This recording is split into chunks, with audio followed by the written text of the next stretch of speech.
Welcome everyone back to Mig's Plays. As you can see, we got a little bit of a different setup. I got a backdrop now with a nice dragon. I finally have some official lighting, so we are official now. I have a pretty cool episode for you guys. Not only is it Combat Fridays, but my brain has ticked into this direction where things are coming together. They're just like pulsating in my head. So now, this is what I'm going to do today. Today, I'm going to have a special guest, and I hope you guys can guess who it is. But I'm going to have a special guest on the show as I play RuneScape. But outside of that, representation to the boys at Werewolves. You can see that nice shirt there. Got the merch. I saw the shirt on my cabinet. I'm like, you know what? This would be a good idea. This would be a great idea. It blew my own mind. It blew my own mind. So, outside of that, we're going to play a clip of their awesome music. Let me see if I could pop this. Let's see if I did this right, because I suck with technology. But let's go here to the place where I'm supposed to play a little bit of this so you can listen to their amazingness and go check them out.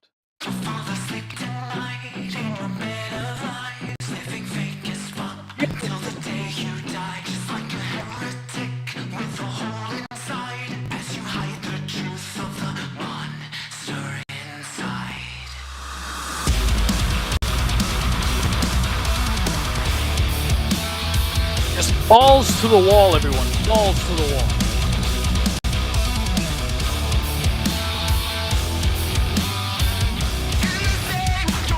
Yeah, so if you guys like hard rock, active rock, whatever else rock you like, this is the rock that you need to listen to.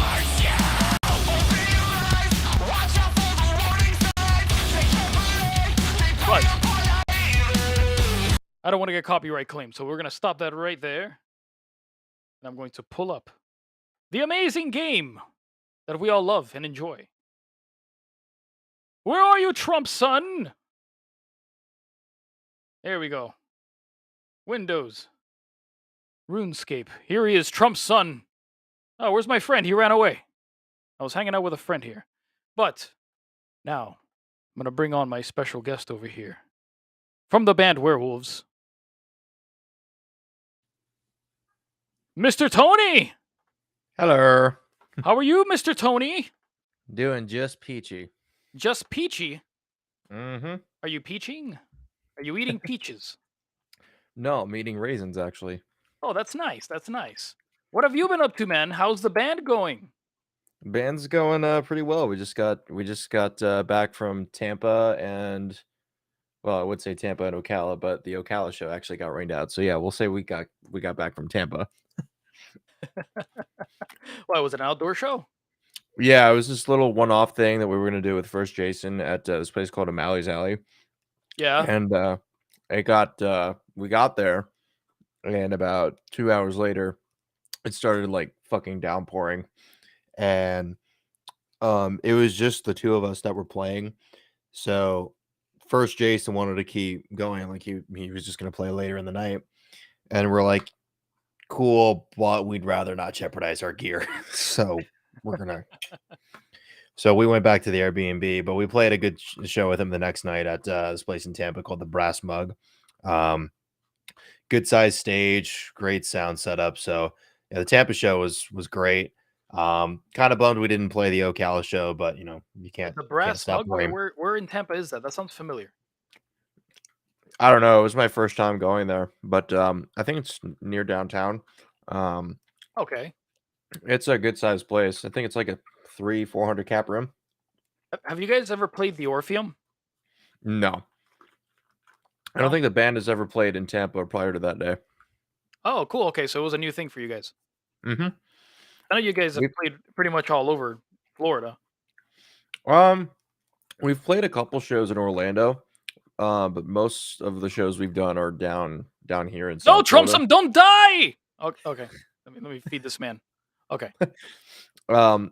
Up until that show at Brass Mug, actually, the only other place we'd played that wasn't local was Orlando. We played Orlando, I think, like 3 or 4 times in the last couple of years.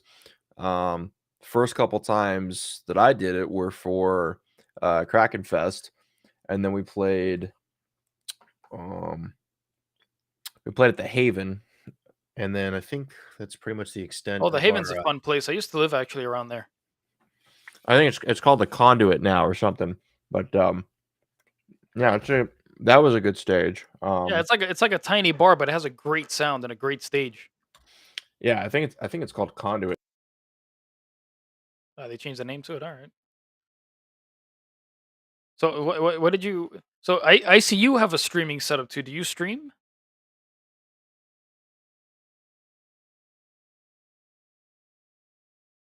Don't freeze on me, Tony.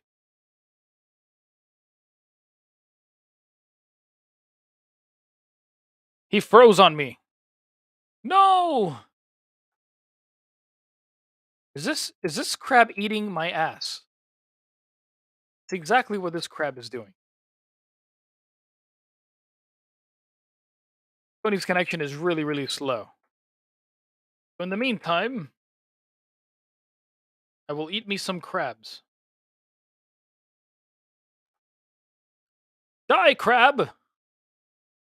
As you guys can see, I changed from the dual wielding swords to a one big ass sword, two handed. I just want to do stupid amounts of damage. I almost died on that. I gotta stop. I gotta pay more attention. So we've also gone up a few levels. I'm on level 46 now. There he goes. Now he's back. What happened there? I don't know. I think you just like your connection got really, really bad. Yeah, my computer fritzed up and said a problem has occurred. We need to restart. I'm like, I. So anyway, That's normal. It's absolutely normal. It happens all the time. I'm surprised for as long as I've been streaming these things. Well, it's only been like what 5, 6 episodes in. mm, I haven't had an issue with restream because I usually always have an issue with it when I'm about to stream. hmm So it freaks out and then it tells me like, "Oh, it's not responsive. You have to wait." And I'm like, "No," and I just wait for it like an idiot. But yeah. after you set everything up, it's kind of hard to like to not just go live and shit. But whatever, it is what it is. But hmm yeah, Tony, do you play any kind of games or do you? Because I know you have a gaming setup, but do I you do. stream I games? play. Um, I tried streaming, and it just actually dawned on me. So what I'm doing, the reason I took a little while to join was because I was trying to fix my. I have a Razer webcam that I've Yeah. been trying to use. Mhm. So, hold on, my lady is calling me. One second. I'll Oh, the check up with her. lady. I want me to put you in private. I'll put you in private. Yeah, I'll be right back. All right. There we go. I put him in private now. Give me my oyster. What is this? What is this thing? Medium spiky bronze What the hell are these things? What they just keep showing up. You're worthless. You're not worth anything. So today we're just gonna kill things until we get to about level 50. So, these episodes where I'm not doing quests, they're kind of like a little slow because we're just doing the same thing over and over again. So what I'm going to do is that when I have these slow episodes, I want to bring people on. So if you guys want to be on the podcast, especially if you're a musician, send me your music, man. I want to check it out. I want to talk to you guys as I play some RuneScape. If you guys want to join and play along with me on RuneScape, that's totally fine with me. I'm open for that. So, yeah, send me a message. Also, on other news, I did start the YouTube channel. I'm actually currently streaming on the YouTube right now, guys. So go over to the YouTube. I don't have any of the links. I haven't. I'm lazy. I haven't like linked anything. But just type in Migs Plays, and you'll see my logo on YouTube. This is going to be the first stream going up on there. I'll see if I can find a way to post the. Come here, crab, die! I'll see if I find a way to stream the other ones, sorry, to upload the previous videos that I've done of me playing, but we'll see how that works. We'll see how it works. Some of you guys requested for me to use YouTube. I was gonna stick to strictly Twitch, but I understand that not everybody uses Twitch and not everybody has it, so we have to dumb ourselves down and use the YouTubes for the streaming of the people with their eyes. Look at me just killing these crabs, man. Every time. What is this? Dude, that's 15K. Really? That crab is 15. Take it! Don't just stare at it. Take it. Hold on, I'm dying over here. I got two of these things attacking. They don't hit very hard, but they're fast. Die! I have to go get more swordfish. I ended up buying swordfish. I want to level it up, but I got a little lazy and I decided, hey, you know what? Let me just go buy it instead of having to sit there. And, oh, this one's empty. I don't want that. Ugh. I take your 4 coins, you brokey crab. Take it. Take my long schlong sword. See, how much are these worth? What was worth 15K?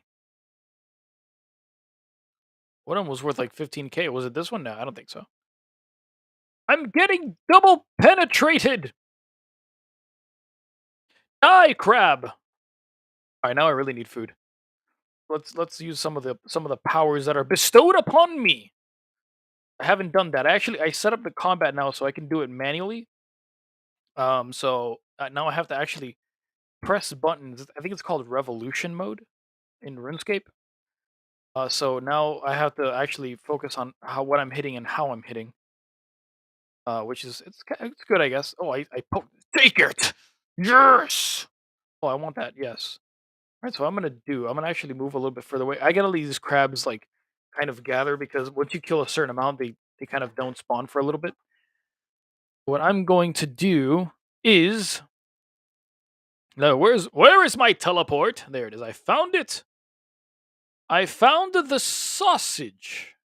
There we go. We're going to Varrock to do the thing. Yes, by the powers of Satan, teleport! The soul has left his body.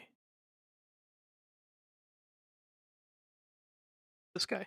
What is this guy wearing on his head? Is that a bucket? Dude, dude, what is that? Yo, yo, that's a condom, bro. Condom on this guy's head. Nobody lying to me. Condom head! Imagine people walking around just wearing condoms. Imagine people walking around in modern society with like swords on their backs like this. Like, oh my god! He's insane! Send him to Citrus! I think I'm gonna make a video clip of that says send him to Citrus every time something stupid happens. Come here! Grand exchange guy. Oh, look, I sold some stuff. Nice. So we got this. We got a full helm now. Fantastic. What is this? I sold the long sword and I sold the offhand sword. Perfect. So I sold everything. I'm still waiting for the gold bars to sell. Really, like the most common thing you would think would sell. Like, come on, man. Like it shouldn't take very long. How much? 7,000. 29,000 on 4 of these. Oh, I'm selling them. Sell all of them. Oh, they sold quick. All right. Cool. All right. Well, all right. Let me put this on. I didn't even have a helmet on. I didn't even have a helmet on, guys. I just went out there balls out. Oh, I ate this thing for no reason. Oh, well, it is what it is. Listen, banker, I need more swordfish. Should I deposit? Let me deposit them. How much? 753,000. I was close to a mil, but I ended up buying some of the stuff that I needed. So yeah, kind of messed up on that one. Where's my gear? Am I wearing? I'm not wearing any of my gear. Oh my god, I'm insane. What am I doing? I got excited because I could use adamant now. So I guess that's the reason why I just went screw it. And I didn't put it on, but now I know. Okay, so let me withdraw all of these. Um I think Tony is ready to come back on. Turn on your audio, Tony.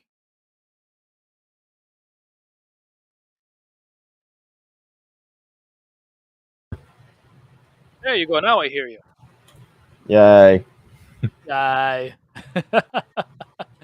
So tell me, Matt, what kind of games do you play? Like, you do like what Call of Duty kind of stuff, or what do you do? Action, MMORPG? What do you play?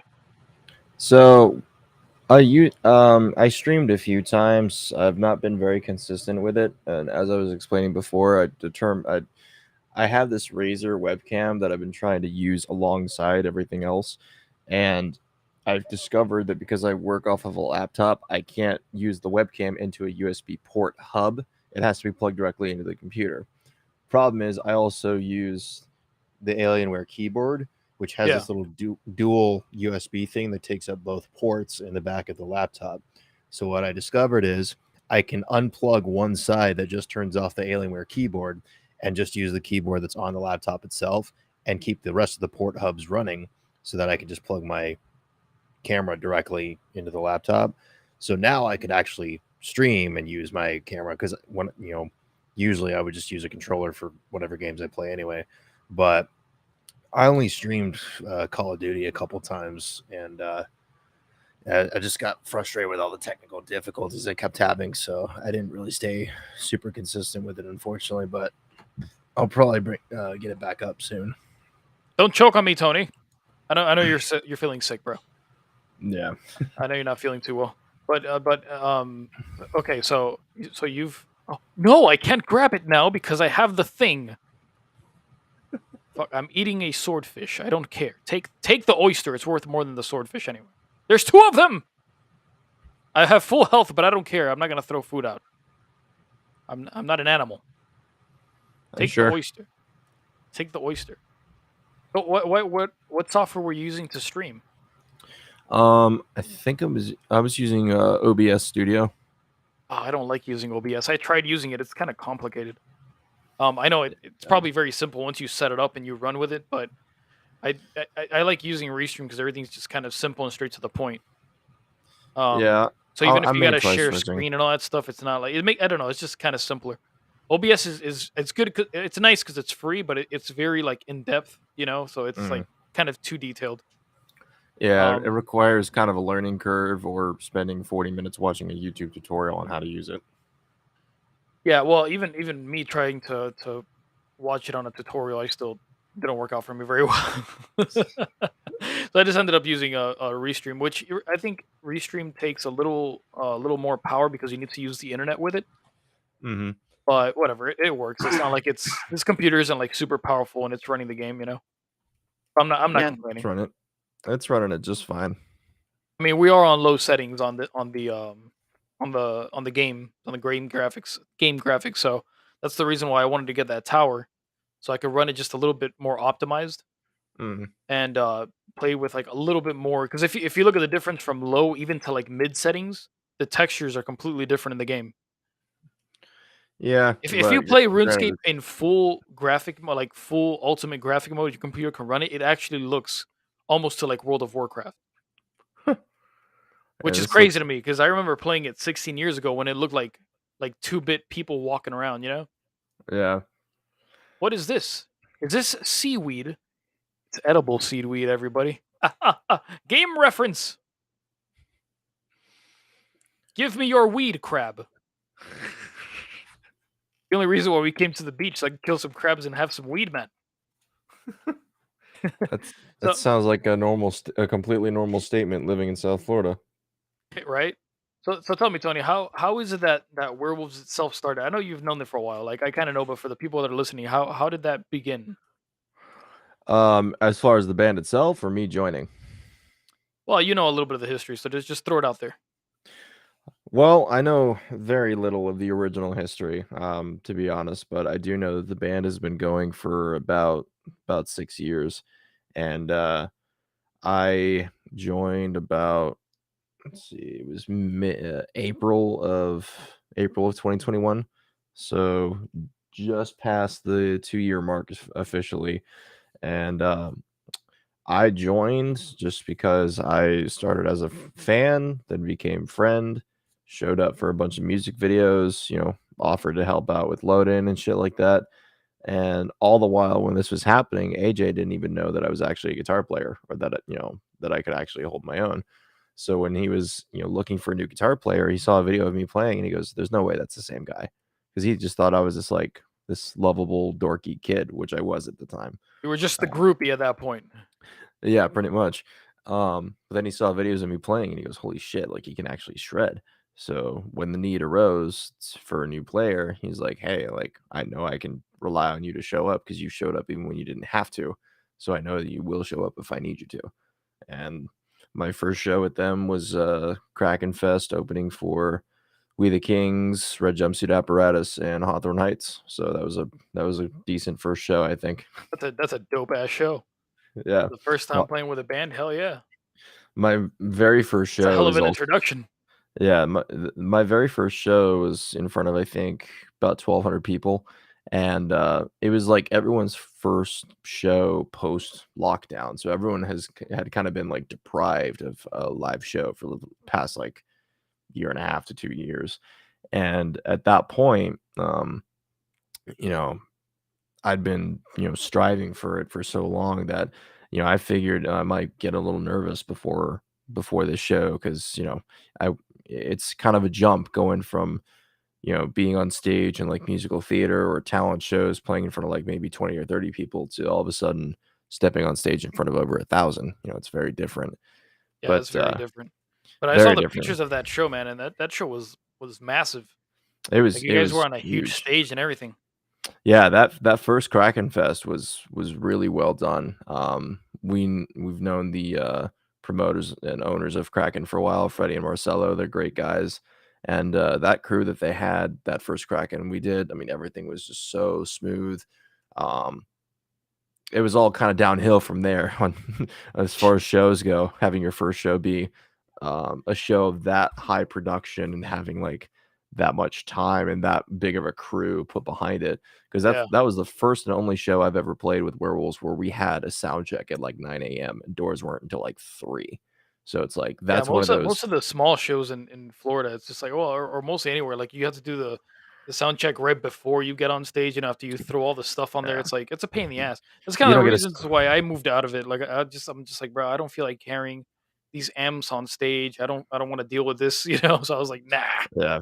I'm kind We of you know lazy that way. Most shows, you don't even get a sound check, you get a line check. Though Yeah. it's funny what's funny is, we've been playing more and more, shows at Respectables, opening up for some national, like, tours that are coming through, and what's funny is, for some bands, they don't like the idea of being an opener, but for us, because we understand how Respectables works, we Mm, love being an opener because we get an hour-long sound check before doors open so that we know we have a good show. And as long as yeah. the stage itself isn't too terribly front loaded, Mm, which they've gotten a lot better about that recently, we've still got decent space to play, and we've got like at least a 30 to 45 minute sound check to dial everything in before doors open, and then yeah, we and usually. I've been to your guys shows, man. You guys sound fucking massive. Oh, thank you, man. Every time you It's guys fucking play, I'm just like, yo, I'm a huge bass guy. I love bass guitar. mm. So when I hear Andrew throwing down on that bass, I'm like, yeah, son. I just hear the clanks. Well, now that we've got the Behringer, we've got the X32 as part of our live rig. Everything's a lot tighter, everything's a lot cleaner. Um, so now I don't think you've seen a show of ours with the X32 because that was a fairly recent purchase. I haven't. I actually I bought one for the band that I'm working on. Mhm. We don't have the 32. We got the 16 because I think 32. Most of our stuff is like playback. I think a 32 would have been like too much overkill. I see Yeah. the reason why because you always want more than what you need, right?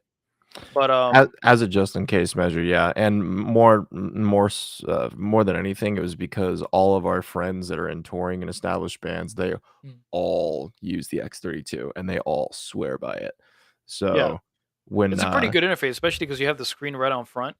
So you oh get to yeah. see everything, you know, it's pretty cool, but, And I'm still with the trying to work app, mine out. with the app itself, as well, because we've just got the app on an iPad, we can all dial in our individual mixes, like, super easily. Yeah. So, I mean, even, if you Are you guys running the live drum mics through the X32? no. So, Jesse has this thing that he's We're still getting dialing in. nerdy! Jesse has this thing that he's dialing in. I forget what it's called. I think it's like an EAD or something. It's like this little MIDI thing almost that you Mm, put with your drum kit, yeah. and it's like a digital mic thing that captures everything around it, and you can like I Tristan from Dark Divine has one. And if you watch videos of him playing drums, everything sounds super punchy and crispy for the videos because it's taking the audio from that unit. I forget exactly what it's called, but it basically that's what it does. And what that'll allow us to do once he has it dialed in is we'll have like an actual drum mix in our ears, and everything will sound like super punchy going through front of house. Granted, Okay. most of the shows that we play, for now, you hear the drums whether they're mic'd or not because Yeah. respectables, it's 10 feet from drum kit to front of the stage, so you hear Yeah. the It's not. drums It's even not if they're not super mic'd huge. up. Yeah. Yeah, it's not really needed for it to be that mic'd up and that intricate. But for bigger shows like say Kraken Fest, or once we start building our way up to bigger shows, it'll definitely come in handy for like this really like super punchy super punchy drum mix, and so that we can actually have drums in our ears because it's the one thing we don't have in our ears right now. Yeah. You definitely need that. I think that for us, what we're trying to do with the band is because the band is kind of a mix of like heavy, like active rock and like synthwave. I know it sounds kind of really weird, but it's Mhm, there's a lot of electronic elements that go into zero mem. So what we're trying to do is run the electronic drums live. So it's just kind of two cables and that's it. mhm, But for us, it's a little bit different because with the head, you could always change whatever you want it to sound like with the presets. mhm. And I've heard the drum kit, the MIDI kit play live, and it's cool because the way that my drummer has the kit set up, it's like he bought one of those actual like electronic kits that look like a real kit. Oh, like one of the Um, Roland VADs? yeah, it's one of those. Yeah, it's like one of Yeah. those like stupid like $8,000 kits or whatever the hell it is. Oh yeah, he got the Um, big one then. He got the ones yeah, that have like the acoustic looking shells and shit. yeah, exactly. So what the hell is this? What is this? Is that a duck? It's a penguin. Can I eat the penguin? Speak to Larry. Oh, to learn more about penguin hide and seek. Oh, it's penguin. Okay. That's fucking cute. All right. Look, there he goes, just on his way. All right. Don't Turn die, penguin. this light off real quick. Hold on. This little light of mine, I'm gonna let it shine.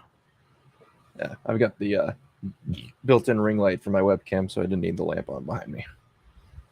Oh, actually, I recently got these lights yesterday. I have two of them. I got one up here and like one on the side right here behind me. Kind of give me a bit. Why am I getting attacked by 3 crabs? They're jumping me. Yeah. Yeah, what are these like opalaka crabs? Come on, man. What Jeez. what webcam? Level up, motherfucker! Yes. What webcam are you using? I'm using an Elgato 1080. Oh, nice. Okay. So it's pretty. It's actually kind of dark in here, but Hmm. it balances out pretty nice. It's not too bright. I like that because I don't like super bright setup. And Hmm. the camera that I was using before, which was my phone camera, it was just standard because I was using camo with it. Hmm. I wanted to stop using because camo drains a lot of CPU. Hmm. And when I was using it, I had to like really light everything up to get it to look the same. But this camera is surprisingly very well built, and the software you can go into and you can change your highlight settings, contrast, sharpness. You can do all that stuff with the software on the camera itself. And once you Hmm. save it, it saves it, and it's always the same. So, actually, I have it right now on a mic arm, like one of those bendable ones. Hmm. So that's why I can move it wherever I want. I'm getting jumped by 3 crabs, bro. It Look seems at very this, familiar. bruh. Am I going to die? No, don't die on me. No, run, you bastard, run! Run, Trump son, run! Run away from the crab orgy. Run! I almost got where did they leave me at? 269. Yeah. So okay, let's go get some more food. This is how my training has gone. It's terrible. I'm trying to kill creatures that are a higher level than I am because I can go and kill like level 1 goblins and I'll make probably more XP killing those things, killing one at a time because I can just kill them in one hit than I would the crabs. But the crabs are kind of more challenging. I have to eat food with the crabs. Oh, here's Mr. Condom Head again. Here he is, Condom Head. But yeah, so for the band, what we're trying to do, we're trying to keep things kind of stupid simple. Hmm. So instead of having like all these like tube amps and stuff, I kind of want to run the same setup that you guys have with the helixes. Hmm. And yeah, man, just make like life easy because I don't. I Another thing I haven't figured out is if I'm going to be playing guitar or not. I think I'm just going to sing, and I'm gonna let my guitar player handle all the guitar things, along Mhm. with MIDI and playback. So I don't know. It's kind of like a whole bunch of stuff that I'm trying to put together. I will say for the sake of space and simplicity, if you don't already have like an amp modeler like the Helix or the Kemper, what I would recommend instead of the Helix, this is coming from like an avid Helix user for the last like 5 years. Um, I would say for the sake of space, the Quad Cortex from Neural is going to Oh be yeah, a little bit simpler because it takes up a fraction of the space, and you can trigger everything with your tracks. You can set it up so that your patch changes in the Quad Cortex will be triggered automatically. So you can basically have the Quad Cortex inside your rack because it's literally a piece that's that big. So yeah. it can fit inside of your rack with like the mixer and like everything else. So that way your space or your stage space is completely open. I have to try that. Um, I tried messing around with the quad cortex the first time it ever came out when I was in Nam. Well, you Hmm. were there too, but Oh yeah, that's right. it sounded great, but I heard that they had a lot of like software issues after a while when they I guess with the first generation, this first generation always has issues. Um, Right. but I think that they've fixed it now. I think it's fine. Yeah, But I don't know. they fixed a lot of shit over the last 3 years. I'd say if I had to, if I had the ability and I had, if it was my decision to make and I could pick whatever I want, I would probably switch to the Quad Cortex um, for a couple different reasons. For one, the only drawback between the Quad Cortex and the Helix is that the Helix has a built in expression pedal, the Quad Cortex does Mhm. not, but you can get an external one for like 150, $200 and just put it on like a pedal mount thing like I have, like the pedal train, and it'll still be a fraction of the space that the Helix takes up. Um, Not to mention, I use nothing but Neural DSP plugins for my recordings, and eventually, supposedly, they're gonna allow the integration of the plugins into the actual unit. So whatever presets you Oh, have sick. on your plugins, you'll be able to actually put those onto the unit. They're still working on that. Apparently, it's like more complicated than we understand because that's been like the highest demanded thing for since Yeah. like since the unit was announced and released because they Mhm. started as a plugin company. That's what they specialized in. Yeah. So when they first announced that there was going to be hardware, everyone was like, okay, cool, can we have the integration of the plugins into the actual hardware, because that's what everyone wanted. Mhm. And I guess it's taking them a little bit longer than they were expecting to do that, but supposedly they're working on it. Yeah, because I know you, man. You could run it off of a laptop, but that takes a lot of processing power. And then if it crashes, because sometimes those things aren't stable, Yeah. especially when you try to shrink it down into like a laptop format. But yeah, I've seen the Quad Cortex is like the size of like a Mac TV. It's like it's not super big. Maybe even like the size of a Mac Mini. Um, Yeah, so it's about it's about as wide as my laptop, and I have an Alienware X17, so it's for reference about yay big. yeah, So it's but not it super looks wide. bigger on camera. Yeah, Disgusting, disgusting, Trump son. How could you? yeah. Speaking of Nam, I know that's actually going on this weekend. Actually, I've got a lot of friends there right now. I'm kind of jealous. I wish I could have gone this year Oh, where is it? Where is it? The one in the big one in Orlando or in Tennessee? in Anaheim. It's in California. Oh, the big one. Okay. Yeah, I mean, I kind of like one time is a charm for me. That's it. It was. I mean, it was fun. I'm not gonna say it wasn't, but it was kind of a pain in the ass. yeah. I wanted to go I'm for not like a for. super hyper social person, so I was just there. I was like, I Yeah, mean, I'm glad that you guys were there because we leveled up, motherfucker. Level 47, biatch. Yes, Trump son. Yes, we shall take over worlds. Not now, but later. So, yeah. So, I should make like a little video that's like every time I level up, something cool happens. Yeah. But yeah, it was fun because like you guys were there and some of the other bands were there. But yeah, it's not. I don't know, man. It was just too much party for me.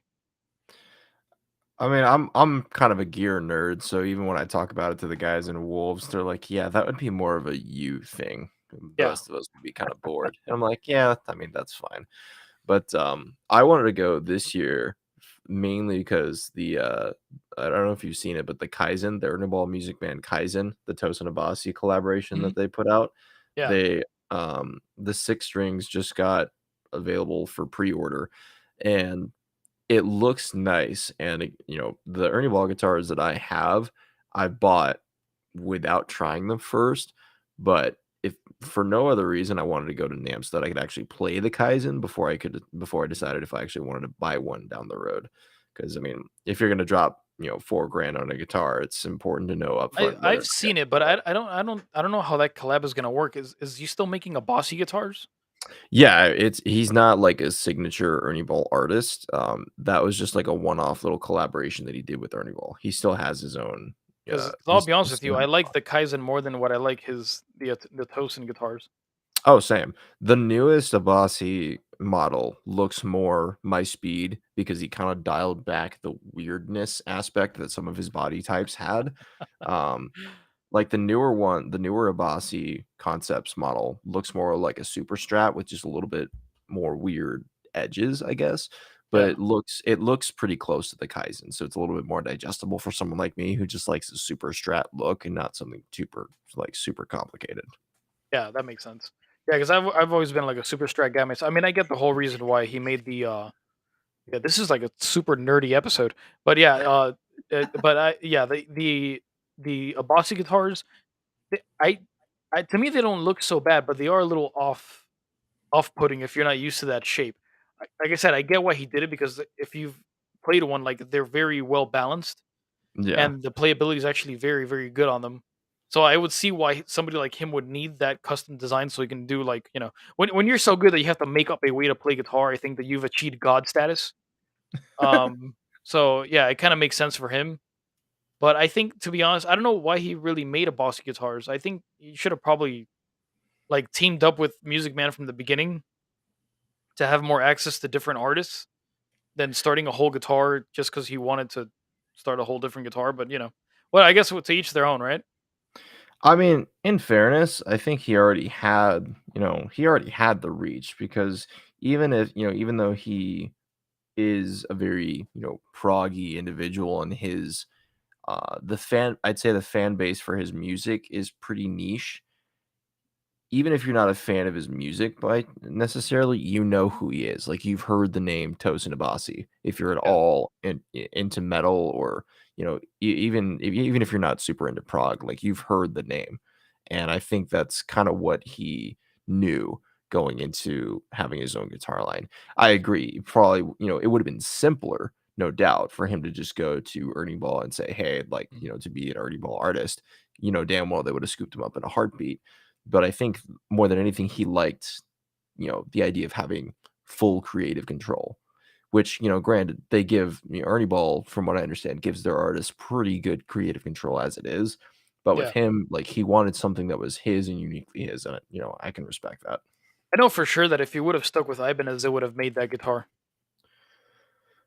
Because You Ibanez think so? is very yeah. Because I've heard Ibanez from Paul. What's his name? What's the guitar Paul, player? Paul, yeah, he's a more classic guitar player guy. um, He played in a band called damn it, what was the name of the band? Project X something X. Paul Gilbert. There you go. Paul Gilbert, okay. Yeah. Paul Gilbert says that when he was with well, I think he's still with Ibanez, that they give pretty awesome. You could do whatever the hell you want to the guitars. They don't really care. Hence why they've Yeah. made like the Iceman, and now he's got his own one called the Fireman, which is an Iceman inverted. Like they like playing with stuff like that. So I think that if he would have stick with Ibanez, they would have made it. But like you said, I think it's probably just like him having his own guitar. Because if you really think about it, he did kind of change guitar playing.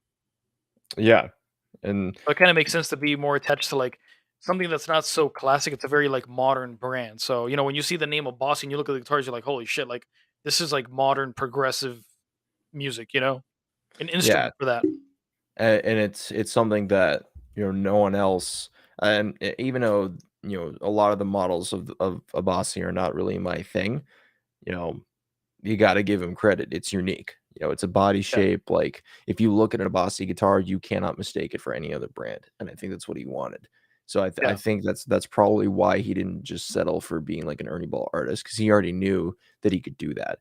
I think with Tosin, I think with how much he pushes the bar, and with how innovative he is, I think deep down he knew it would take 0 effort for him to send one email to Ernie Ball saying, "Hey, I'd like to be an Ernie Ball artist." They would scoop him up like that.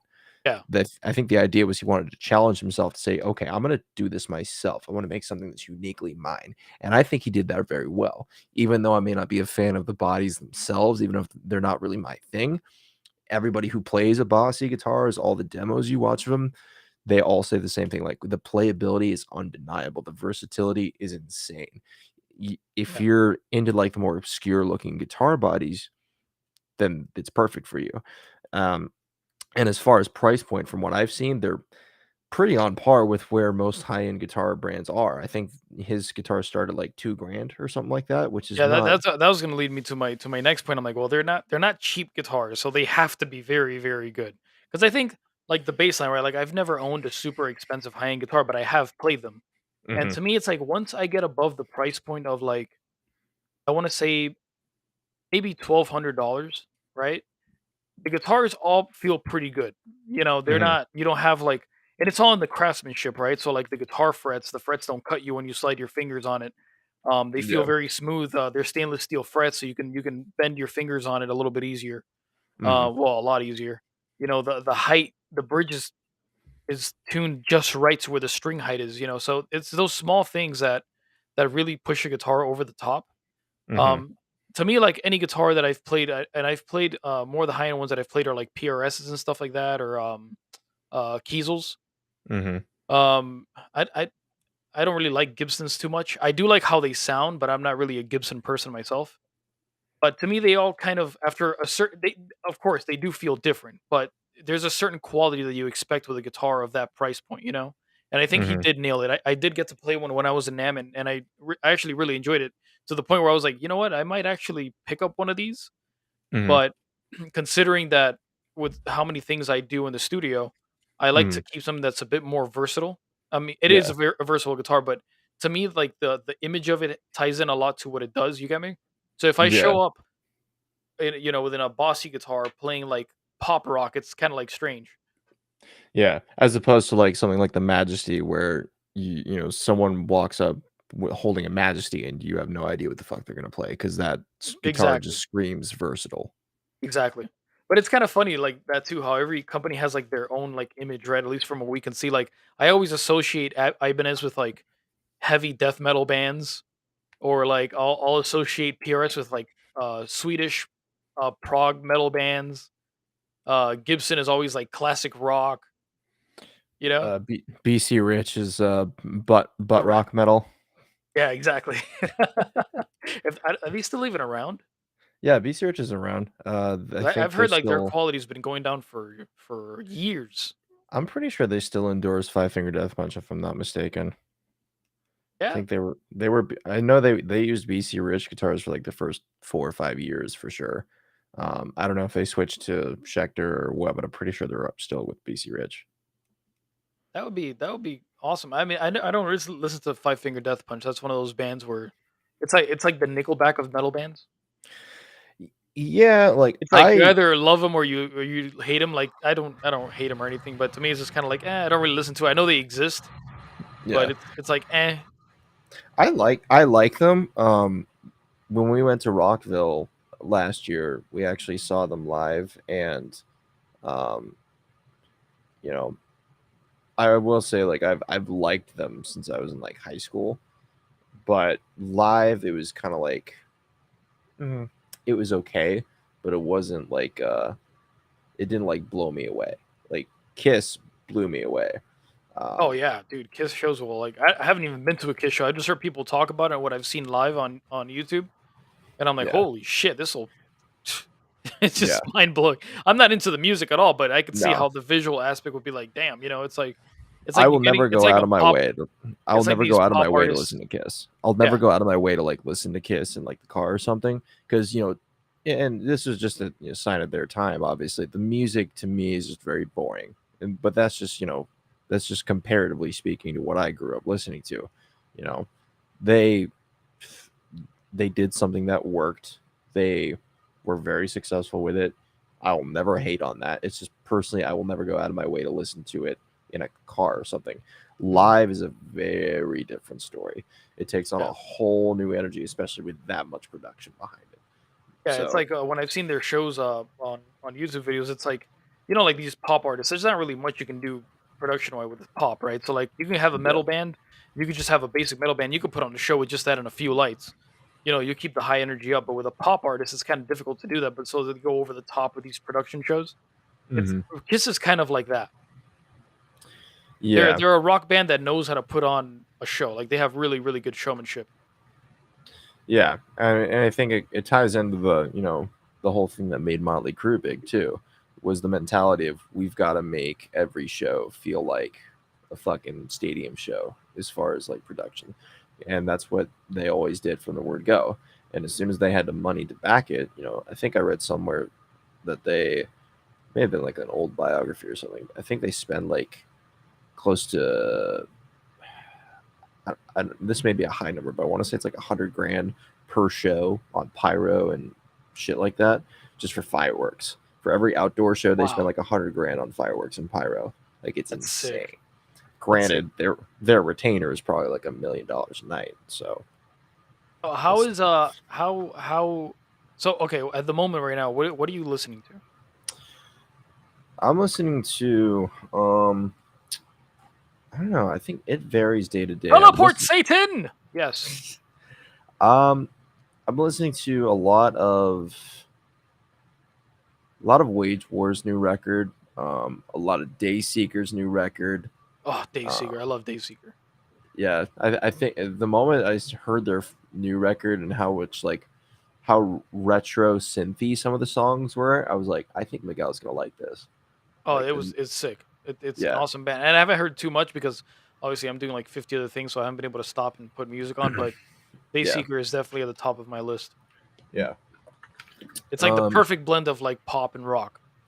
yeah. And Rory has like an insane vocal range, and his delivery too is like it's that perfect blend of power and rasp and cleanliness because he's only got that grit in his upper register when he's hitting a high note.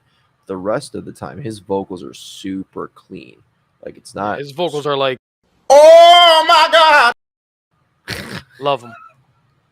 Those vocals are. You guys thought I forgot? Nah, I didn't forget. I didn't forget at all. Yeah. Danny actually while I was playing COD the other day, Danny asked me who do you like better, uh Dayseeker or Too Close to Touch? I'm like, oh, that's I tough. haven't heard Too Close to Touch. Too Close to Touch is amazing. Their singer Keaton unfortunately passed away, I think last year, due to health complications. But Keaton had an insanely high range, but a really clean high range. So it's not like when you think of a high singer, you think, oh, is this going to be like kind of whiny, like maybe Sleeping with Sirens-ish? It was never like that. He had a super clean high range and a good rasp and grit at the high range too when he hit high notes. Mhm. And their entire I think the album that I discovered from them is let me see if I can find it.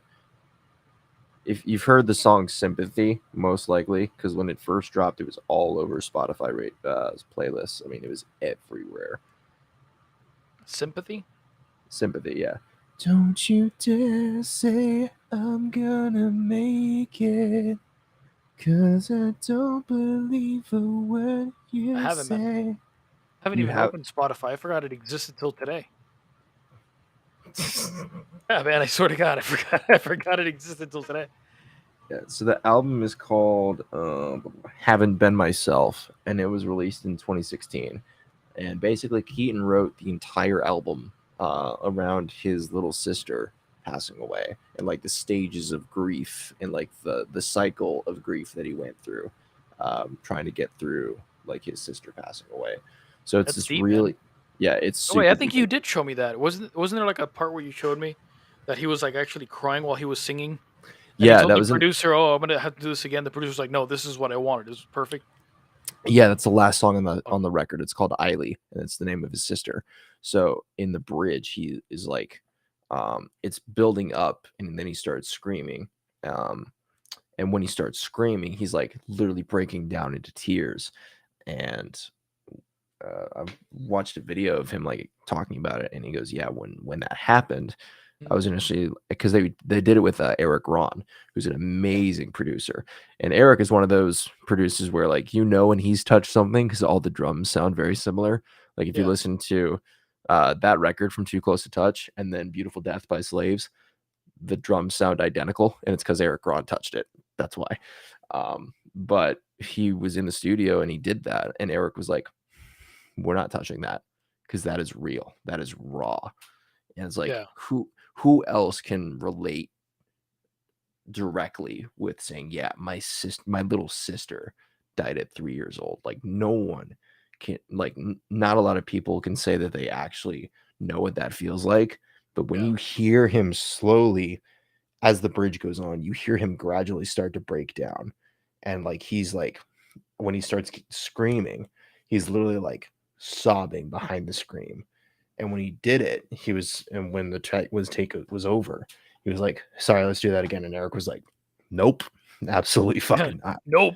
Nope, He that's said, staying "Nope." right where it is." Yeah, that's So yeah, definitely a that take.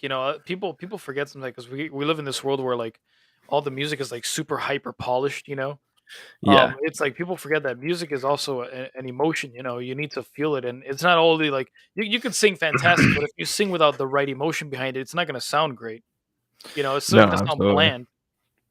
You definitely don't want it to sound like. And I think that's a I complaint think that a that's what lot of most people. producers do too, because you could have a really good singer, right? And I've known people like this that where they sing really, really good.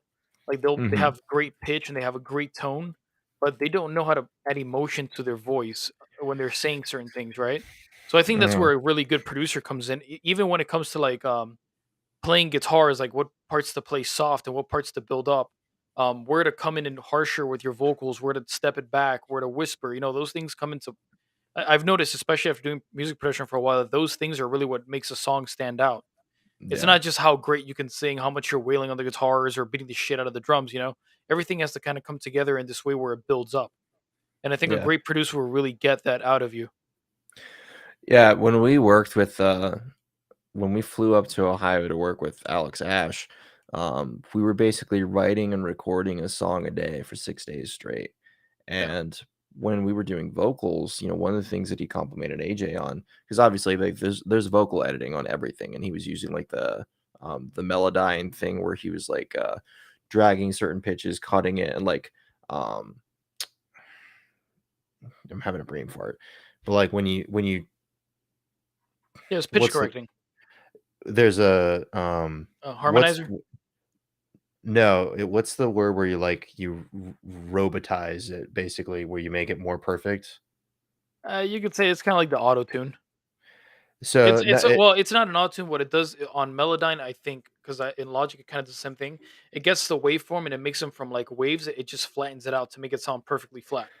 yeah, so what Alex was saying was like for a lot of AJ's vocal lines, what he would Pitch bending. notice Pitch bending. there's another word for it that I'm blanking on. Fuck. I work with Cubase. I should know this. Um, Brain fart. Wait. Brain fart. yeah. So, but anyway, what Alex was noticing about AJ's vocals was like, for it to sound good, what he was saying was a lot of modern singers, what they do with Melodyne and with vocal editing is all the lines are flat. And what that does is it takes away the human element. With Yep. AJ's vocals, yeah, there's a little bit of editing done. There's a little bit of polishing for every artist. Sorry to burst your bubble. There's no such thing as a raw vocal recording. It will never be released on a final master. Will never happen. But one thing that Alex really noticed and admired about AJ as a vocalist is when he did his takes, there was a little bit of editing, but all of his lines in Melodyne, none of them were flat. They all had a good amount of human element to them. They weren't completely I'm gonna keep trying to remember the word here, but it's fuck. Why am I blanking on this so bad? Just look it up online if you want. I'm gonna kick myself. I Yeah, swear look to it up. God. Look it up. I know in Logic it's called pitch bending, where you want to get like if you have a wave and a vocal, right? Like the Yeah. tuning goes up and down, it will just flatten it out to make it perfectly straight. That's what it's Um, called in Logic. I'm not sure what's because I don't really use any third party tuners. I just use the one built into Logic because it kind of does the same thing. The only cool thing about Melodyne, I will say that it's a lot easier to if you're not like a good singer to the point where you can stay like on beat, you can do slip edits a lot easier. But mhm. Cubase has one that's built in that's actually just as powerful as Melodyne. I think the only thing it doesn't have is the harmonizer. Like Melodyne, you could add a vocal to it and you could add whatever melody you want to it, like whatever harmony, and it'll Mhm. harmonize a vocal for you. But those things I rather do it recorded anyway. Yeah. I think we would definitely prefer to um we definitely prefer to do as much of it raw and authentic as possible, but it gets to a point where um it gets to a point where like you no matter what the elitists want to say, the fact of the matter is there's a reason why these plugins exist, and it's solely for the purpose of making the recording process more streamlined, Mm. more time efficient, more cost efficient. So like to sit there and do take after take after take after take, for one, like it adds more time because you're doing more takes, but also it's going to cause vocal strain. Then you're going to have to take a break and wait an hour and then Yeah. do it again. Otherwise, it's going to sound like shit. I So, think Melodyne was made more for like I mean it was made for any singer, but it makes the process too in like pop singers. Because let's mhm, be honest, some pop singers really can't sing. But if you right. wanted to add harmonies and stuff like that, it makes that a lot easier because you just go like, okay, what's the key of the song? It's C major. Then you can just make it like a C major third, C major seventh, C whatever, you know. You can do whatever mode and harmony in on Melodyne without having to actually sing it. So I've seen a lot of people actually do that. You know, like when you hear a pop song, you can't really hear the things that are going on in the background of the main vocal. Mhm, But there is a lot. There's about maybe 10, 15 tracks of just harmonies going on in the background with their respective layers. So right. it makes that a lot easier. So that's why pop music gets pushed out really fast, you know? Right. So the term is not it's not optimize, but it's similar to that. I don't know why I'm blanking on it. Help me out here. You're the producer. It's Well, not optim I don't use Melodyne, so I wouldn't know. The only thing I could compare it to is it's pitch bender. Because a pitch bender, when you if you have a wave on your pitch, right, and you flatten it out, then you get that robot sound. I'm not sure it's what it's not called in Melodyne, but I think oh fuck. even in Cubase, I think it's a pitch bender. It's not What the is name of this? it's not the name of like Oh, a a casket! it's not like a name of I just took a casket. Do I it's not open the the name of casket? a it's not the name of a plugin. It's like it's a term of like what you're doing when you flatten everything out and make it super like perfect. It's not optimize, it's a different term. It's like fuck, why am I blanking so bad? This is gonna piss me off, I swear. Bruh. Bruh, Fuck. you got this. I'm really gonna have to pull up a fucking Cubase session just to fucking hold on. Let me see if I can do this without fucking everything up. Is it quantize? Yes, thank you. Okay. Quantize. Quantize. Thank you. So Please think about something completely different because quantize is more of like putting things to a grid. right. So like Yeah. in when with the Melodyne, as far as like what Alex was showing us for the vocal editing, when everything is like super quantized, when you turn the quantize dial all the way up, basically it takes all the error out of it. So it's just making everything as smooth and to the grid and like perfect as possible. And what he was saying when it comes to vocal editing in particular is like you really don't want that because for one, it's okay to have the human error element to your vocals. That's what adds a lot of the emotion. But for two, like if you have to have everything super flat, it just means you're not that good of a vocalist. So you want your producer to be able to go in with, whatever vocal editing he's going to do, and the quantize element is never turned all the way up on everything. You don't want Yeah. that because it just means you're not that good of a singer. And yeah, so that was the word. Thank you. It was driving me nuts. That makes sense. All right, so I don't know how it really works in Melodyne, to be honest, but I know quantized in Logic is more of like just putting things to a grid. It's not really like pitch correcting, but it's making things perfectly in time. But in Melodyne, it could be quantized that it does that, and it makes everything perfect. You know? Yeah, so it wasn't. I don't think it's just like a Cubase, or it's definitely not just a Melodyne thing because I see it in Cubase Hmm. as well. So Yeah. it may be more for like to the grid thing that you're saying, Mhm. but I think in Yeah, the because Melodyne content, is very very powerful. If you yeah, learn how to, like, you can go stupid in Melodyne if you really wanted to. yeah, You could make things that wouldn't work sound realistic in Melodyne. It's that good, you know. There are certain yeah, limits to what Logic can do and Cubase can do when you come to pitch, but on hmm Melodyne you can make some things sound very natural that way. And you know what I really do like about Melodyne though, how easy it is to like make your vocals consistent, like volume wise. yeah, You just literally just go, you click it, and you just do your thing, you know. Logic, it's a little bit more complicated, just because hmm it's hard to see, you know. But whatever. You gotta deal with what you've been given. You can I've work with whatever tool you got, you know, then you're pretty much on your way. I've been asked by like a few local bands in the scene, like, because I'll post the occasional story like of me behind my computer doing Cubase, and they're like, oh, what DAW do you use, or what DAW do you recommend? And Mhm. I was like, well, me personally, I only got Cubase because I sat behind Alex for 6 days straight, and I'm a very visual learner. Ironic, because I only have one eye, but I am a visual learner. If I watch something enough, it'll soak up here, and I just mimic it. So I learned how to do it, like the drum mapping, the vocal editing. I learned how to do that in just a couple days just by watching Alex do it. So it Yeah. just made sense for me to go home and buy Cubase because that's what he was using.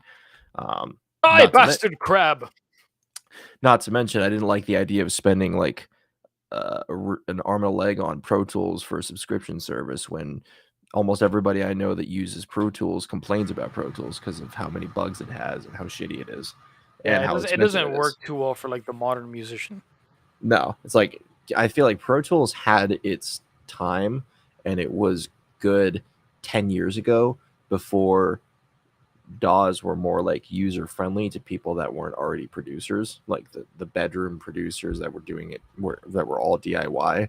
You know, if you Yeah. stepped into someone's house 10 years ago and they had Pro Tools, you're like, oh yeah, this guy knows what he's doing.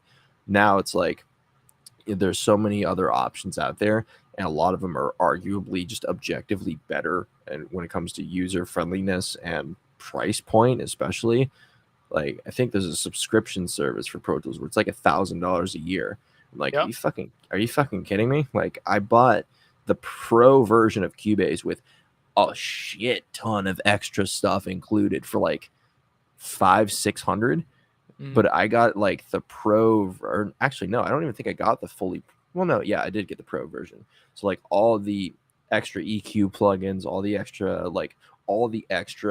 you know, accessory things that are not usually included. But even if I just bought the regular Cubase, I think it would have been like $200 or something like that. Yeah. But if you get Yeah, like the it's about pro, the same price as Logic for the basic one. yeah, or if you get like the pro version with everything included and like a bunch of extra shit, which would normally cost you a lot more if you bought it separately anyway. I think it was like, yeah, $600 for like the pro bundle, which included Yeah. a lot of extra downloads. Yeah. So I think it's worth it, and it's a one-time purchase. A lot So of people are starting to realize, especially I've talked to, I mean, you could say music producers. I haven't really met anybody that's gone to music production school and come out of it actually being a music producer. Um, or they've kept doing it, but I've known about maybe two or three of them that did go to a music school. I'm not going to name it, but um, they've actually complained because they went in there not knowing anything, and all they did was pay about $60,000 to go learn how to use Pro Tools, and then realizing that there's more to music production than just learning how to use Pro Tools. Right. And nowadays, it's like you have It's not even the best DAW on the market. It's just the one that's always it's forced on you when you go to music school. exactly. It's almost like everything. It's almost like the blue pill mentality. Like, hey, yeah, let's just well, this works. We'll just use this because it was the industry standard for such a long time. This is what we're gonna use, you know. But Yeah. there's so many music producers now that are using so many different things. Like you have guys that are strictly Cubase, some guys that Yeah. are Logic. Some people still use Pro Tools to record because it does capture audio very well. Mhm.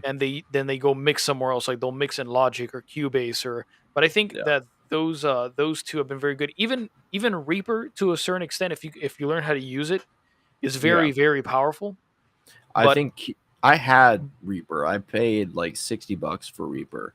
And the problem was, and granted, this was before I went to Ohio and watched Alex do what he did and started teaching myself how to do it. Like I bought Reaper because I convinced myself, okay, I'm going to teach myself how to do this. It wasn't until we actually went to Ohio and I was basically like in a house with Alex Ash watching what he did for 14 hours a day until I actually started soaking some of that shit up. And at that point, it was like, well, it's different from Reaper, so I'm better off just buying the DAW that I know how to use now because I've had hands-on experience with it for the last week. And here's the other thing: if the main reason I got Cubase obviously was because I had practice with it and it was very user friendly. But anybody that buys a DAW based solely on who they look up to that uses it, mm, here's what I'll tell you. Tyler Smith, who's the top rock producer in the country for Falling in Reverse, I Prevail, he uses Cubase. That doesn't mean Cubase is necessarily going to be for you, and that's okay. But to think like the only reason to buy a DAW is because someone you look up to is using it is ridiculously dumb. Because their workflow is not going to be the same as yours, and that's okay. yeah, That's you're the never one. gonna get things to sound the same. But I think, I mean, it's something to. So it's like almost the same thing as when you have like music, your influences in music, right? Yeah, So I think that a lot of guys, especially if some like most people that are music producers, they're musicians themselves, right? yeah, for the So most part. we might buy music gear depending on what we see, right? Like I have a PRS. I love PRS guitars because I like Swedish prog, European metal, right, and rock. So Yeah. I associate that brand to that. So it's kind of how that that works, I guess, in my mind. But Mhm. yeah, I mean, I don't really see anything wrong with it. As if you see like especially if you're sitting down and you're watching YouTube videos, and it's your first time digging into this. If somebody comes and tells you, if you put it, let's say you just go, um, what is a DAW? You know, obviously you're gonna have people explaining to you like what's a DAW and what it does. But I guess you go based on what you see most people using or people that you look up to using. So yeah, Yeah. I think it's kind of. I mean, they all kind of do the same. They all do the same functions. There's Yeah. very little difference between all of them. It's just which one you can learn the best that gets out of your way. And I think that once the DAW gets out of your way, it's a lot easier for you to sit down and write music or produce other artists or do those things because you know, okay, well, this is a shortcut for this, that, that. You just do it on the moment, right? Yeah. So that's And one of the reasons why I decided to go with Logic because, like you, I had a Reaper before, and I didn't like Pro Tools either because I know, like I said, I know the guys that came out of the schools using Pro Tools and it would always crash. This is like back in the days of like Pro Tools HD, right? Where you had to yeah. buy like a $1,200 rack to be able to even download Pro Tools. Yeah. So yeah, I kind of didn't like that. I had tried Reaper and I got used to it for a while, but for somebody who's beginning, it's very high, it's very complex, right? Mhm. So you need to know how to route things properly. And even if you do that when you watch the videos, they're very obscure. And also the issue is because there's so many different skins for Reaper, you could change how it looks.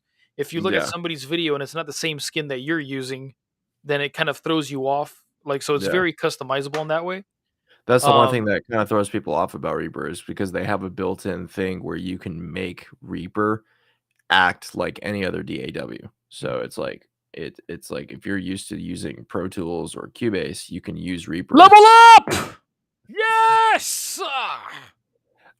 and you can have Reaper, Level but up. it's gonna be, like, showing everything as far as, like, the mixer and, like, how everything is structured. like any other DAW. So unless it's actually set up like Reaper and not like another DAW, everyone's video is going to look a little bit different. So that can throw you off a bit.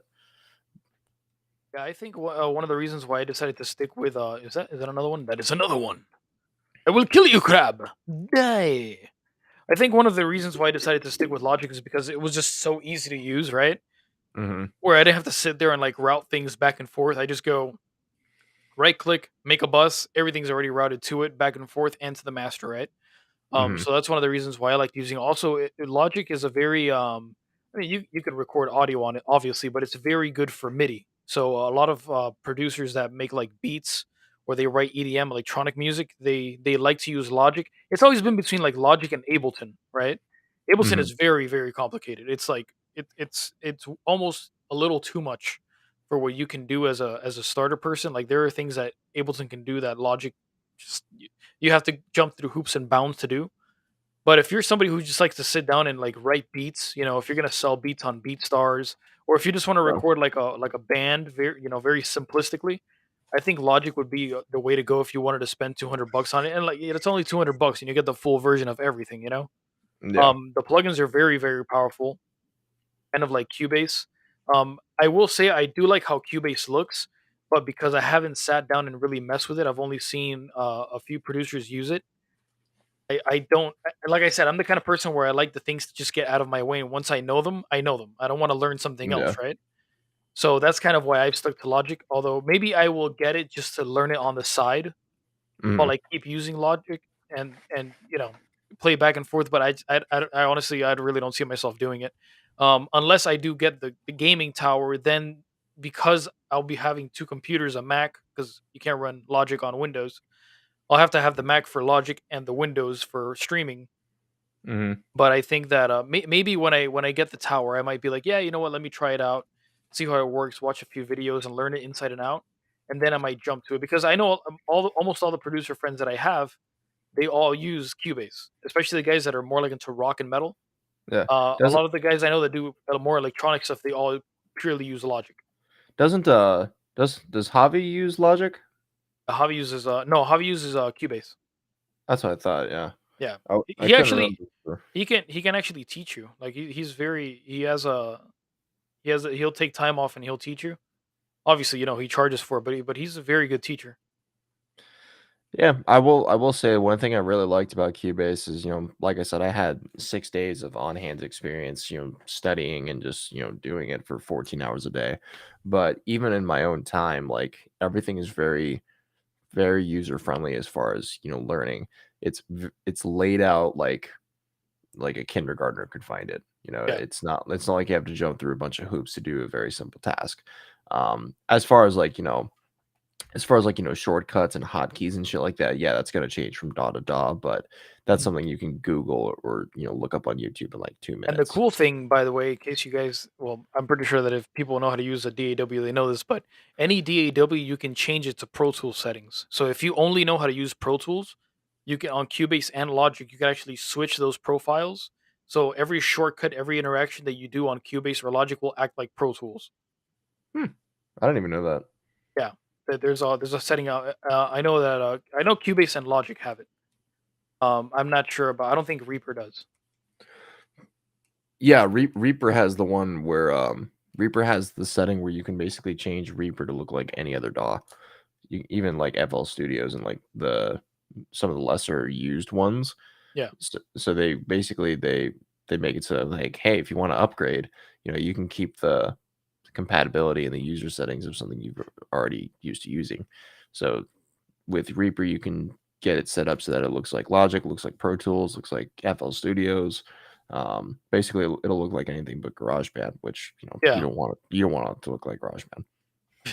Yeah, but like yeah, you could change the look, but I mean like the functionality of it will work just like Pro Tools. So like if you wanted Mhm. to record, you have your R, which is all of them is R, I guess. But um, anything that Pro Tools has integrated into it, like short hotkeys, if you learn Pro Tools, you can go into Logic and you could run Logic with the same settings as Pro Tools. Mhm. So it's kind of cool. I mean, like if you know one, you want to jump to another one. To be honest, Logic is so simple that it's like it's not even like you could just get it And if you watch like 4 or 5 videos, like I bought a book of it, like Logic Pro X for Dummies. Hmm. Yeah. And I read the book, and every time I have to go find something, I just go like, okay, I wonder if it does this, and I just look at it, and there's like a shortcut to everything. So that's kind of how I learned it, but it was so easy to just make buses, especially when you have things like when you're doing metal, because you need to be able to Hmm. put guitars left and right and put them in a bus, and then have your drums in one stack, and then have your vocal layer. It's a lot of layers, and things Yeah. have to be panned a certain way. So with a rock band, it's very beneficial. It's very quick and easy. Mm. And Yeah. but with anything, you could also make templates, and that's it. Yeah, and what I like about Cubase as well is like they have a whole YouTube channel and website with tutorials on like every little thing you could possibly need to learn, and it's broken down to like 2-minute segments. So you don't have to watch like an hour-long YouTube video scrolling through just to hoping to find like the one thing you actually need. They have like on their website categories and then subcategories of like every little quick tip that you could possibly need, and it's always condensed into like a minute and a half to 2-minute video. And I love that because I hate if I have to look up how to do something, I don't want it to take more than like maybe 5 minutes. I don't want to go through like a 20-minute video. I hate that shit. Yeah. Yeah, yeah, it's always a pain in the ass having to sit there and like watch fucking the videos to learn how to do it. Yeah. Well, am I getting jumped again? No, Trump son! Pull out the 9 millimeter. Tap these I didn't say it. I didn't say it. Calm down, YouTube. See, Twitch doesn't really care, but on YouTube, you have to be careful about what you say sometimes. Yeah, sometimes. Summertime. You will die, crab, to the power of my two-handed blade. Yes, I kill you and then I eat quesadillas. You haven't changed a bit in the last 4 years I've known you. You know that, right? Bruh, I know it's kind of stupid how hype I get, especially when I have coffee at like what 9 o'clock. Jesus, Oh, you ain't going to sleep tonight. I'm gonna be on. No, I will knock out. Coffee does not change my sleep schedule at all. I'm kind of the same way with energy drinks. Caffeine is more of a placebo for me at this point. What are you doing tonight, Tony? It's a Friday night. What are you doing? You're just chilling at home tonight? Yeah, I mean, I did leave work early because I was sick, and you can still hear it in my voice. But I don't know. You I'm sound not. like manly man. I sound like the Law and Order fucking intro Me narrator. me me me. You sound like a man. In the criminal justice system, Yes, give me the Optimus Prime voice. before time began, there was the cube.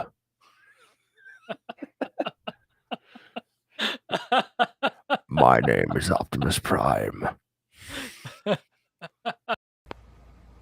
Oh hell no! You love playing that clip, don't you? Bro, I'm getting jumped by 3 crabs right now, bruh. What is this? That's what you get for being distracted. What are you doing? Getting beat up by gang crabs, bruh. Getting But gang anyway, crabbed right now, son. Oh, I don't even have any more food. Oh, run! Run, Trump, son, run! Run yeah. away! You will die if you do not run away, Trump, son. Unfortunately, I kind of have to stop talking because my throat's on fire again. Oh, you're fiery. I hear it. Yeah, it's like you have that deep rasp. Yeah, I literally spoke to because I work at a call center, like I do phone sales, which is very hard to do when you can't speak. So Oof. yeah, But people respect you more now because you have that deep throat. That deep throat. Oh my god, that was so wrong. You got that deep throat now, Tony. So people respect you when you talk with that deep throat. now would be the time for the bruh insert. Oh, let's do it. Where is it? Where is it? I did it twice. Do you have a stream deck set up? Is that how you're doing that? No, I'm using it on Restream. There's like you can save videos to it. So yeah, I just saved the videos to the Restream. But yeah, I am planning on using of getting a Stream Deck because that'll make life so much easier. Yeah, I have one. I just don't have a lot of like shortcuts set up for it. Again, I'm Yeah, still it's a awesome noob, because so I could plug it into the desk right here, and then like I could just press the button and it will turn on the lights and do all the shit for me. And then when I mhm. go live, I could just press one button and it'll just Twitch, or like it'll send out messages through Instagram, Twitch, and YouTube wherever I'm streaming that I'm going live now. It'll do all that stuff. It's awesome. It's stupid sick what it can do. Yeah. But anyway, homie, I'm gonna jump off and probably stop talking for the rest of the night. All It's right, getting late. Tony, you be a good sausage. Be careful All right, with your buddy. toes and your knees. All right, homie. I'll catch you later. Thank you for joining me, bro. Take care. Have a good night.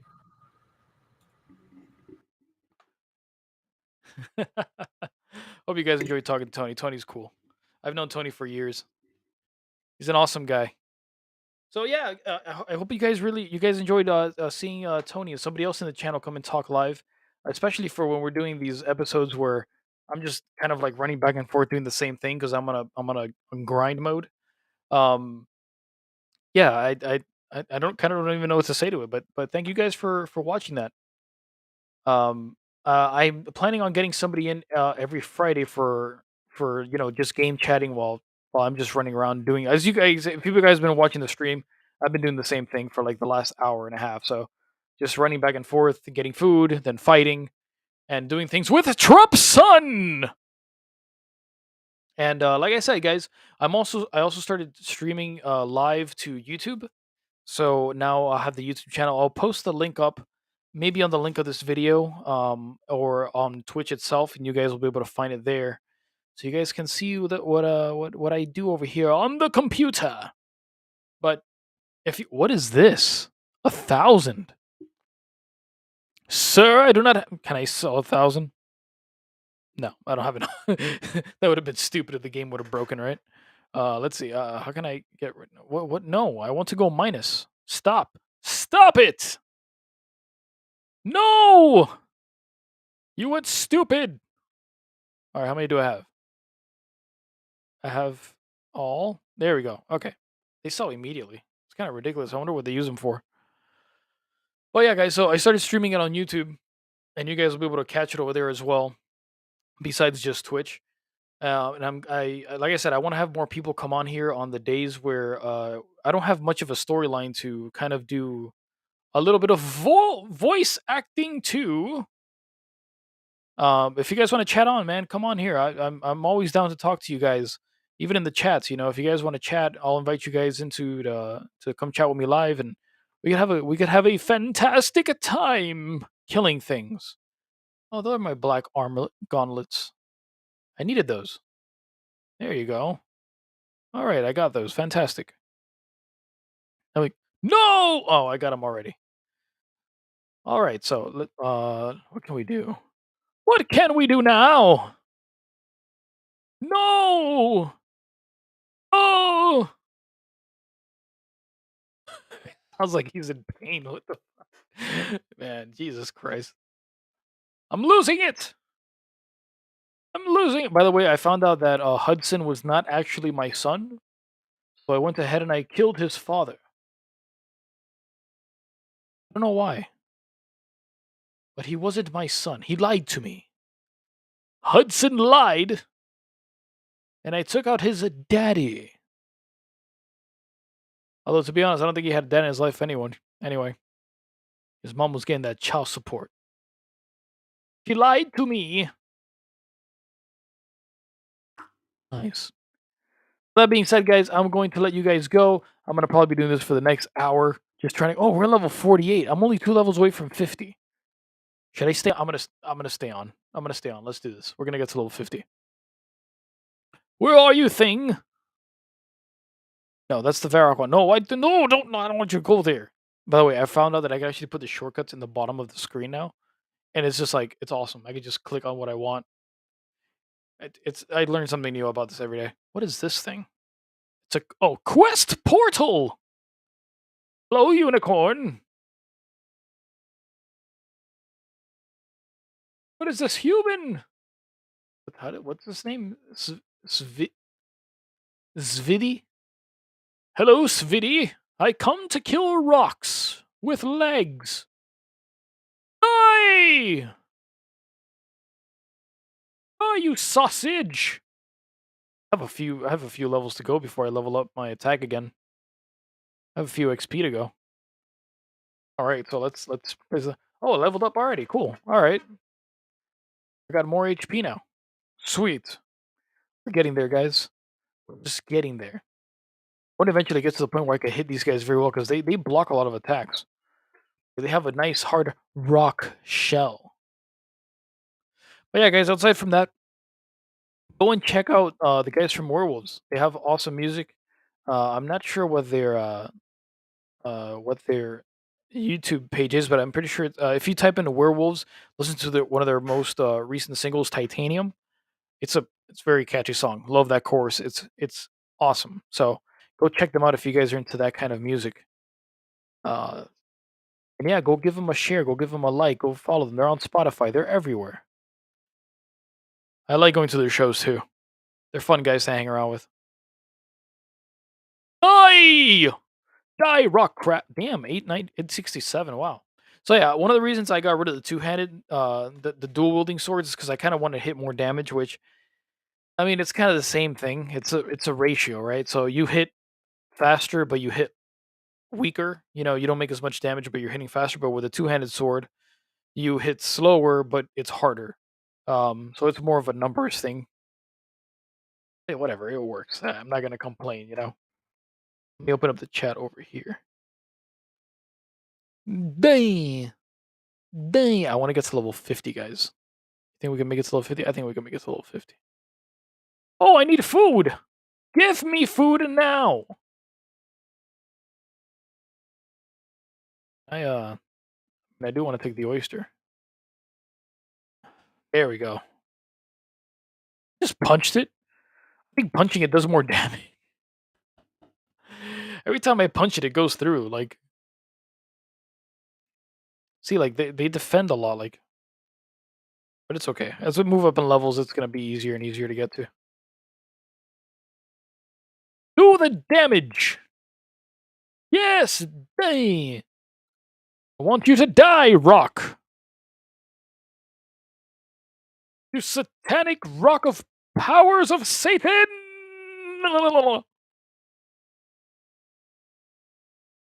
Yes. All right, so we're gonna see if I get to level 50 today. That would be awesome. Because normally these two level up at the same time. Then we'll see. You, I see you. You're a crab, aren't you? You rock. Yes. Stab. Give me your kidney crab. I want to boil your legs. Yes, Trumpson is not vegan. Oh wow, that was quick. Are we getting there already? Oh, eat food. Yes, give me that swordfish, Jeff. Let's eat that fish. All right, so we're there. Let's get these. Oh, look, another two. Wow, they dropped two. I want to make some bank on this one. It's pretty cool. Like once you can actually kill these things, because you're not only getting XP, but it's also better for you to make money with it. So that's pretty cool. I think I'm a little too. There we go. So I hope you guys like the new setup with the lights and everything. It took me a little bit of time to put it all together and like figure out what the right camera settings were and stuff. So I hope that you guys are really enjoying it. It looks a lot better to me than it looks a lot better to me than what I was doing with camo. Camo works, if you're like doing things like an interview, or if you're just talking, like using it as a webcam for like a chat. But it didn't work very well using it with RuneScape, right? So like you see the game like now barely even lags compared to when I was using camo. Then my phone would always have issues putting it on there. Sometimes it would connect, sometimes it wouldn't. You need to get more damage, man. On like, yes, yes, beat him hard, kill him, punched him. The punch was all I needed. Yes, Trumpson, who is this? Are you my grandfather? Old? Oh, I thought his name was gonna be Old Hudson. I was like, oh, I found Hudson's father. But no, it's not. Hey, you must die. Who is this guy? He's got a fire. All right. You must die, crab. They don't hit very hard. It's just annoying. They just peck. I do have more armor on now. I came in here the first time. I can't believe I was doing that. I just came in here with no armor. That was kind of stupid of me. So let's see. Where is it? What is this? Hey, come here, sir. Get lost, Outlander. I've no time for you. You're disrespectful, sir. If I had an emoji to flick you off, I would. Die! Oh shit, now I got 3 of them. No. Die, crab. Feel my wrath. You as well. Whoa, what happened to that? Oh, I disappeared. Are you trying to attack me and you just can't? What are you doing? This crab. Oh my god. That crab ran out of Adderall. You need Adderall! Come thee! What, are they just not attacking me or is that one just passive? Alright. Now he's attacking me, so I guess we might as well do our thing. What's this? That's a shell, that's a seaweed. What is this over here? It was once belonged to a sea animal. Oh, I thought I'd pick it up. A necklace out of it. I don't know. Something cool with it. Yes, crab, you died. What you get for treating me like garbage. My health go up? Oh, okay, cool. So my health points recover a little bit quicker now. That's nice. I like that. Come here, crab. I want to kill you. Die! The little ones are... I don't think they're any different level-wise, but the little ones seem easier to kill. Oh, wow. I just smashed like 800 and something on that. Critical hit! I know you're... There's another one over here. Yes. Die. Die, crab. Die. I kill you. I kill you. Yes! I cut his legs. This is not a stream for vegans.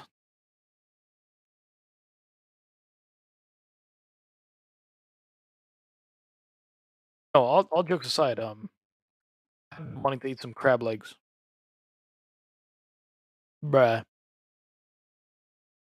They're good.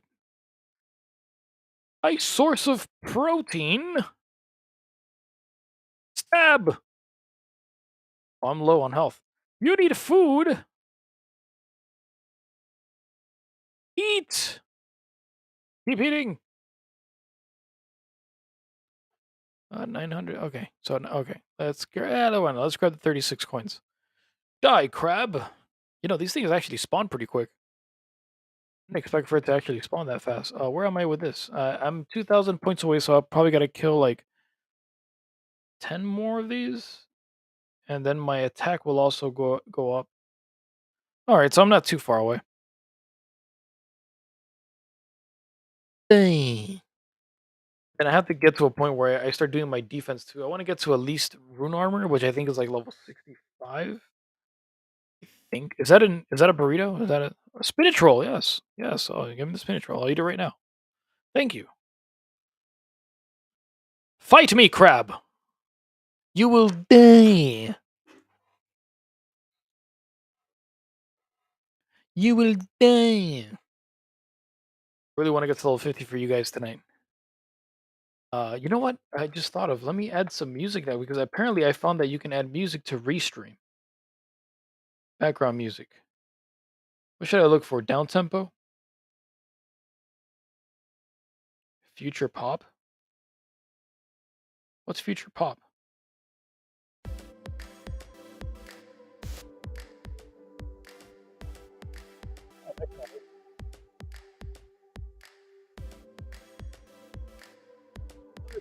Restream every day. There's something new every day.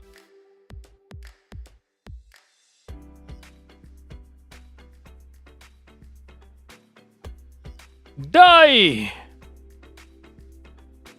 You will die, crab.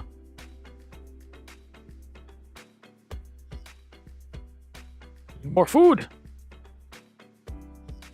I need something a bit more energetic.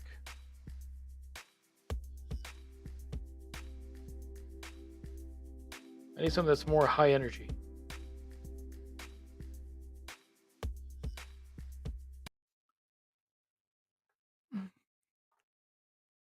That's seaweed. But it's not high energy. I gotta start making my own music tracks for when I play. Oh man. Hey! Ah, you nacho. Is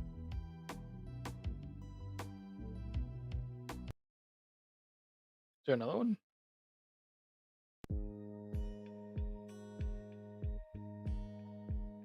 Sounds more RuneScape music than RuneScape.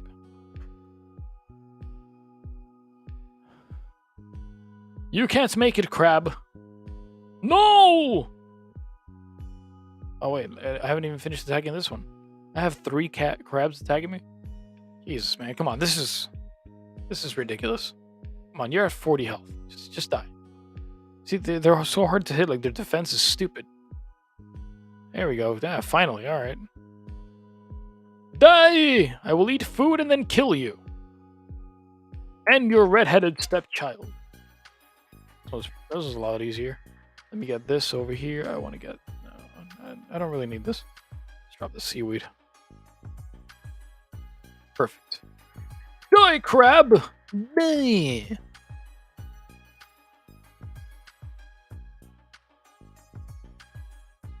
kind of like this music. This is a jam.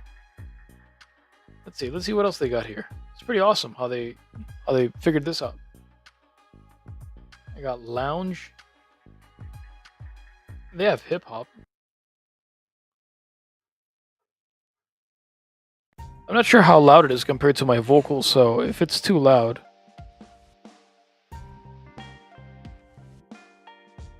Well, I could kind of hear it with the speaker over here with RuneScape. Yes! Kill him! Maybe like 30? Yeah, let's keep it there. I died! No! No! How could I? That deserves a meme. Oh my god! I died like a nub. Give me back my shit. I was paying attention to the tracks and I died. It is what it is. Well, I got that. Well, it happens. It happens. It's okay. I'll just talk to my man over here, give him my stuff back. I thought you would return, Trump son. Oh wait, no, this is Death. He needs more of an epic voice. I thought you would return, Trump son. Do you wish to reclaim your items? Yes! Yes! Give me my shit! This will cost you 1,700. Yeah, that's fine. Just do it, bro. It's my stuff, bro. And it had food, too. That was so dumb of me. I wasn't paying attention at all. Oh, well. It is what it is. How far am I from level... Oh, I'm not too far. Where do we have to go? Exit via the portal. What does that mean, via the portal? Oh, okay, I figured this was... So I'm in Draenor Village. So wait, can I go back in here, or... Oh. Oh, I can... So that's the way I can access... Death? Can I do a quest? I want to do a quest for Death. I feel like any way I can go back here, like... Can I go through this door? It's locked shut. Okay. Okay. Let's see something. I know this is supposed to be Combat Fridays, but I'm very curious now. I think we did enough combat for the day, everybody. Welcome, Trump's... Oh. Welcome, Trump's son. Am I dead? What's going on here? You are not dead, yet I have allowed you to enter as I need your help with a task. Yes. Yes. As you are no doubt aware, I am Death, the Reaper, the collector of souls, or any other name civilizations have given me. My task is to retrieve the soul from a dying creature, enabling its passage to the underworld. So what do you need me for? There is an imbalance in the harmony of life and death. There is far too much life.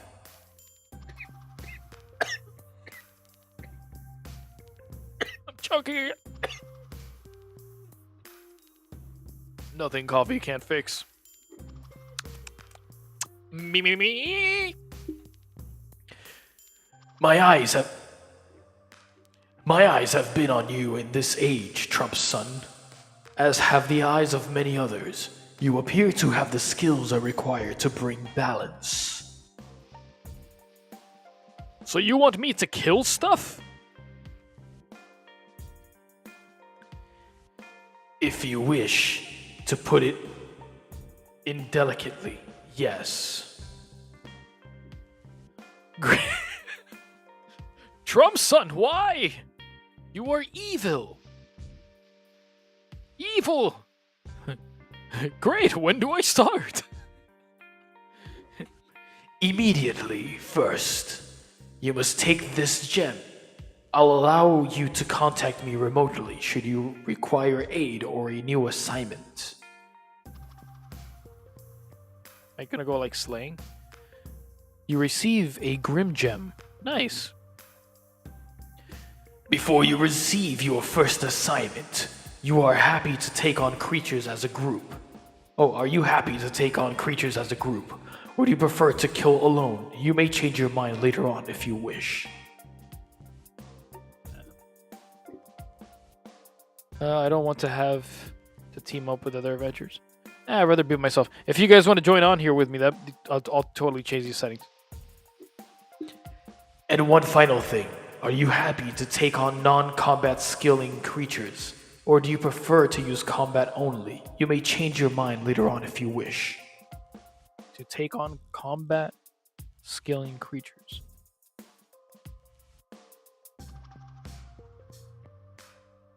Yeah, why not? Yeah. Now for your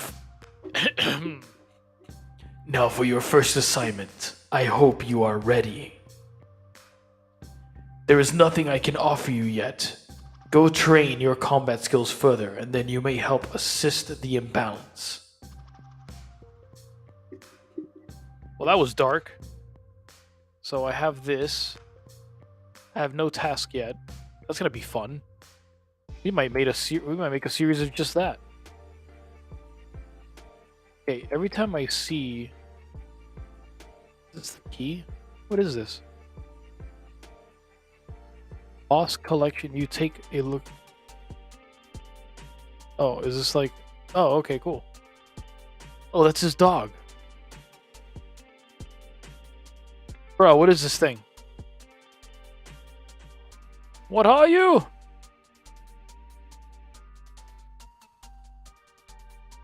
are you doing, bruh? Hey. Oh, this guy is gonna have definitely a weird accent. Let's see what we can do this. Sorry, Trump son, I can't let you join me in combat here until you are stronger. I wouldn't want you to get seriously hurt. Combat level 60 should be enough. What? Make sure you return when you are strong enough and I'll help you become a mighty warrior. What? Oh, hell yeah. First goal. Get to level 60 and come kill things. Kill! I must kill them all. Kill. Alright, so where am I going? Back to the same place? Alright, well that was pretty cool. Okay, so touch Wars Insignia. Oh, okay, so it's the same thing. Alright. I feel like something's missing here. But it's okay, we'll get to that.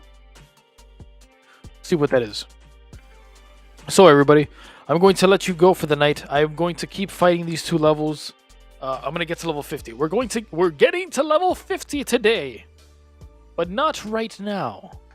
Wait, let me close this up. So, yeah, guys, I will catch you on. I'll probably be streaming on the weekend. I want to say maybe tomorrow night, Saturday night. I'm gonna be streaming live. So if you guys want to join me, it's an open day. We're just gonna do whatever comes to mind that day. And yeah, just have some fun, man. Play RuneScape, do the role playing, do a bit more voice acting. And yeah, if you guys want to come and join me, the chat, or if you guys want to join me live on stream, you don't have to be playing RuneScape. It's totally cool. Just come join me. Send me a message, a chat on Instagram or on Twitch, whatever. Let me know that you guys want to join on, and we'll schedule something. You guys can come on and join me. But with that being said, goodbye, everyone. Stay safe, and don't do anything stupid. Or if you do it stupid, at least do it logically. Take care, guys.